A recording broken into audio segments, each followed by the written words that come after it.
ये खौफनाक बिल्डिंग और 15 मौतें बहुत कहानियां कहती हुई नजर आती हैं। कुछ कहानियां ऐसी हैं जिनको लिखते हुए आज मेरे हाथ भी कांप गए। हालांकि ऐसा पहली बार हुआ जब मैं इतना भावुक होकर आपके सामने यहां ग्राउंड जीरो से पहुंचा। लेकिन पहली बार आपने देखा होगा मुझे स्टूडियो से बाहर जब कोई ऐसी बड़ी घटना हुई। एक प्रेम कहानी थी नीलेश और अनामिका की, जो इस बिल्डिंग में दफन हो गई। नीलेश जिसकी शादी तय हो चुकी थी अनामिका के साथ, लेकिन इस बिल्डिंग ने उस प्रेम कहानी को दफन कर दिया। रिपोर्ट के जरिए देखिए।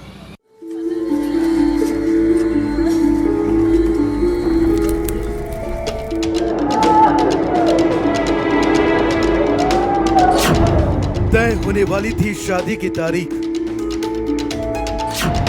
लेकिन लखनऊ की आग ने लिख दी मौत की कहानी।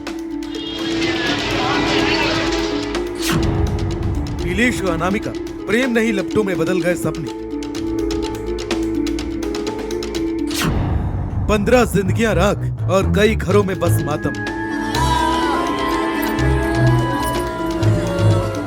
ये दर्द सिर्फ एक हादसे का नहीं, ये कहानी है उन सपनों की जो कल शादी के बंधन में बंधने वाले थे और आज पोस्टमार्टम हाउस की दीवारों से टकरा रहे हैं। परिजन जिनको शादी का कार्ड बांटना था, उनके आज पोस्टमार्टम के फॉर्म पर नाम लिखते हुए हाथ कांप रहे हैं।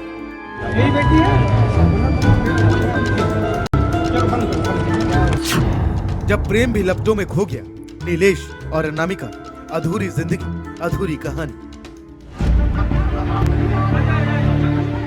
नीलेश कुमार 27 साल का युवक और अनामिका सामंत 30 साल की एक युवती। एक ही दफ्तर, एक ही सपने और एक ही मंजिल। शादी घर वालों की रजामंदी हो चुकी थी, रिश्तों की बातें तय हो रही थी और जल्द ही दोनों परिवार मिलने वाले थे शादी की तारीख फाइनल करने के लिए। लेकिन किसे पता था कि तारीख तय होने से पहले मौत दस्तक दे देगी। यहाँ जॉब करने आया था, अनामिका सामंत तो है। वो तो कल फोन किया हम लोग, वहाँ थाना से हम लोग घर में आया। कैसे वो तो बोलता है जल गया सब, वो मालूम नहीं है, बोलता है जल गया। वो शॉर्ट सर्किट क्या एसी का, हाँ एसी का कुछ हुआ, उससे जल गया। परिवार को पता भी नहीं था कि आखिरी कुछ घंटे इतने भारी होंगे। फोन बजा, कॉल आया, लेकिन उठ नहीं पाया और फिर कुछ घंटों बाद वो कॉल हमेशा के लिए साइलेंट हो गया। आज वही फोन घर वालों के हाथ में है, लेकिन वहाँ अब सिर्फ खामोशी। रोका हुआ तो पूरी फैमिली हमारे साथ थी यहाँ पे, तभी ये सब चीज़ें हुई, तभी तय हुआ कि हाँ ठीक है। आपस में एक दूसरे को पसंद तो करते ही थे, बाकी फैमिली भी डिसाइड की कि हाँ ठीक है, बढ़िया, सबको अच्छा लगा सब चीज़ें। तो डिसाइड किया गया था कि हाँ दिसंबर से मार्च के बीच में कुछ डेट डिसाइड की जाएगी, तब आगे देखा जाएगा।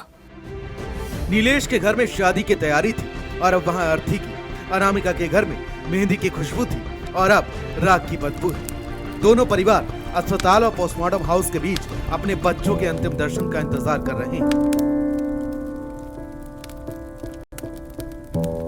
लखनऊ की आग ने सिर्फ इमारत नहीं गिराई, उसने गिरा दिया एक बेटा, एक बेटी और कई घरों का भविष्य। सवाल ये है, इतनी मौतों के बाद भी क्या हम अगली इमारत को बचा पाएंगे? क्योंकि लपटें बुझ गई, लेकिन जो जल गया है वो सिर्फ इमारत नहीं थी, वो थे नीलेश और अनामिका जैसे हजारों सपने। स्पेशल डेस्क, भारत समाचार।